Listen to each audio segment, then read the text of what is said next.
আজকের ব্লগটা মায়ের দর্শন দিয়ে শুরু হলো। তো কালী পুজোর দিন বৈকালবেলায় চলে গেছিলাম আমাদের ক্লাবে কালী মায়ের দর্শন করার জন্য।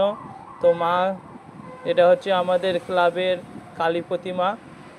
তো মা স্বয়ং এখানে বিরাজমান। তো বৈকালে কালী দেখে আসার পর বাড়িতে প্রদীপ জ্বালিয়েছিল, দেওয়া হয়েছিল প্রদীপ ও মোমবাতি।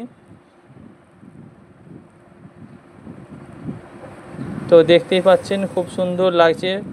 মোমবাতি দেওয়া হয়ে যাওয়ার পর আমাদের গ্রামের একটি কালী মায়ের মূর্তি নিয়ে যাওয়া হচ্ছিল মন্দিরের উদ্দেশ্যে। তো সেটা দেখছিলাম দাঁড়িয়ে দাঁড়িয়ে। সেইখান থেকে আবার চলে গেলাম আমাদের গ্রামেরই আরেকটা কালী মন্দিরে, যেখানে আমি পুষ্পাঞ্জলি দিতে গেছিলাম।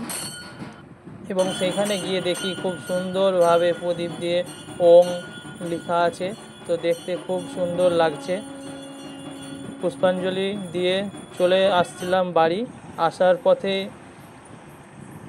দেখতে পেলাম চারিদিকটা সুন্দর আলোয় উজ্জ্বল ও ঝলমল করছে।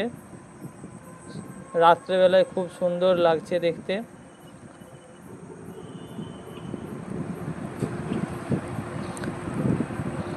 দেখে নেওয়ার পর বাড়ি চলে আসলাম। বাড়ি চলে এসে শুরু করে দিলাম, ছোট্ট একটা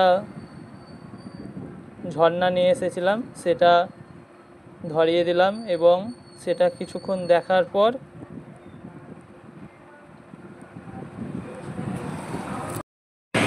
সেইটা দেখার পর আস্তে আস্তে জ্বলছিল ঝর্ণাটা। তো চলো, আজকের ব্লগটা এখানেই শেষ। দেখা হবে নতুন ভিডিও।